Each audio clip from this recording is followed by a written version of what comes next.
Tubaye ikaze mu kiganiro inkingi y'ubuzima cy'uyu munsi, mugitegurirwa kandi mukigezwaho nanjye Richard RUGANINTWALI, mugikurikirana kuri YouTube channel yitwa Eyes on Me 50. Dukomeje kubashimira urukundo mutwereka umunsi ku wundi. Tubaye ikaze mu kiganiro cy'uyu munsi. Uyu munsi turagaruka ku mikorere ya telefone ndetse n'ibyihishe inyuma y'imikorere yayo. Aka gakoresho gato kaduha ibyishimo, katubikira amabanga, kaduhuza n'abacu bari kure, tukavugana rimwe na rimwe, tukavugana turebana, twishimana, tugaseka.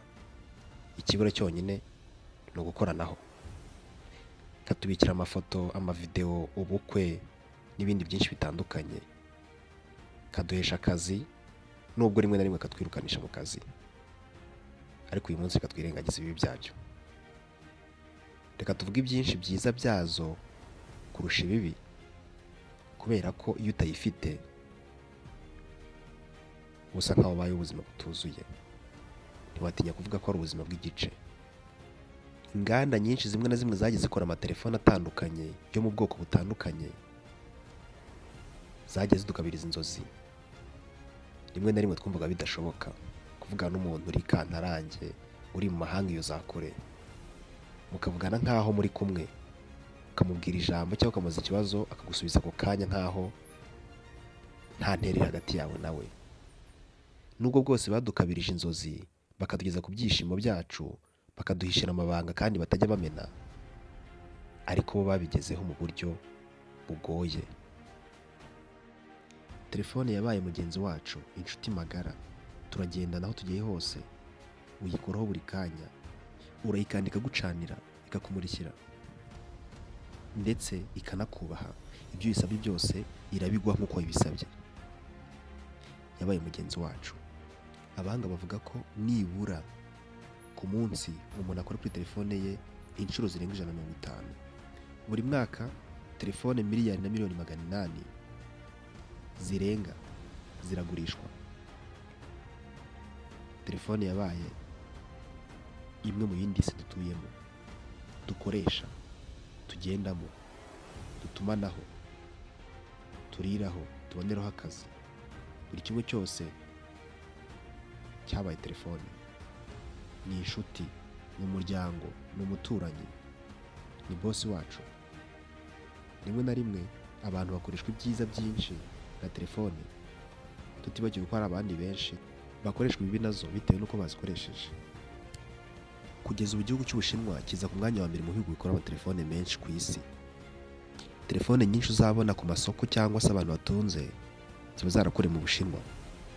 Igitangaje kurushaho nuko usanga umukozi wo mu Bushinwa ukora mu nganda cyangwa mu ruganda rumwe rukora amatelefone adashobora kwigurira telefone imwe muri izo ngizo akora, bitewe n'ukuntu ziba zihenze.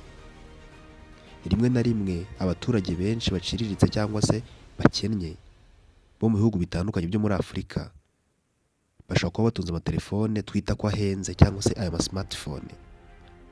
Si uko barusha bwa bushobozi bamwe bakora mu izo nganda, ahubwo rimwe na rimwe leta zacu zidushyiramo nkunganire cyangwa se zikamanura imisoro kuri ayo matelefone kugira ngo iterambere ry'itumanaho ryihute muri ibyo bihugu, abaturage benshi b'ibihugu byabo babashe gutunga amatelefone.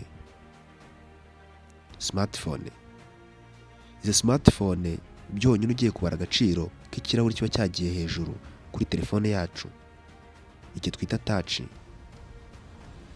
ushobora gusanga ari amafaranga umukozi waho wo mu ruganda rwo mu Bushinwa ashobora gukorera iminsi irenga 3 kandi atunze umuryango. Ibyo bikaba byamusaba gukora iminsi irenga 60 atarya, atanywa, adakodesha cyangwa atigurira umwenda kugira ngo akunde agure smartphone yakorewe mu Bushinwa. Ariko none twakirengagiza ko Ubushinwa ari igihugu giha agaciro umuturage ukize ndetse n'umuturage ukennye.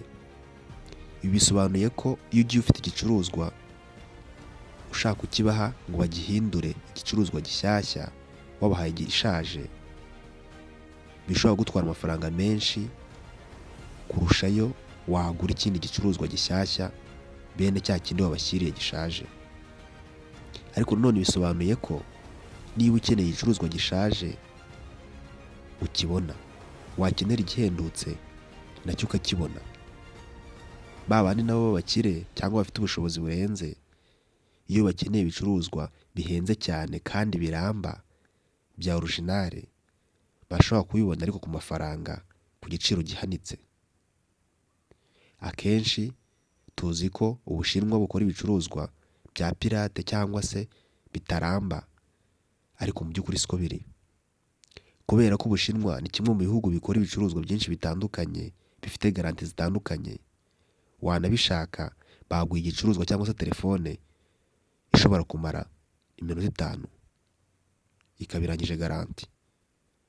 Ariko nta mafaranga waba wayiguze ushobora kuba wayakoreye mu munota umwe, cyangwa se nta cyo kurya mu Rwanda wabonamo. Ariko nanone bafite ubushobozi bwakora telefone ishobora kumara imyaka myinshi nk'iy'abantu, telefone idapfa gusaza, telefone imara igihe kirekire kandi ikora neza, ifite interinete yihuta.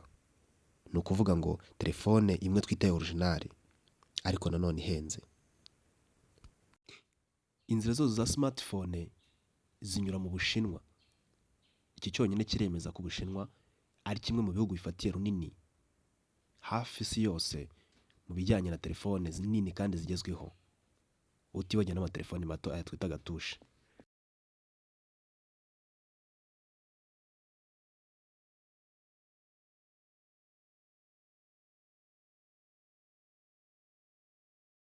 Izi rukuruzi zose tuvuze ziba muri smartphone zacu, hafi ya zose zishyirirwa mu Bushinwa. Izi rukuruzi zikorwa mu cyo bita neodime. Neodime ikorwa mu mabuye y'agaciro acukurwa mu Bushinwa, mu mujyi bita Baotou, mu majyaruguru y'Ubushinwa, ku mupaka wa Mongolia.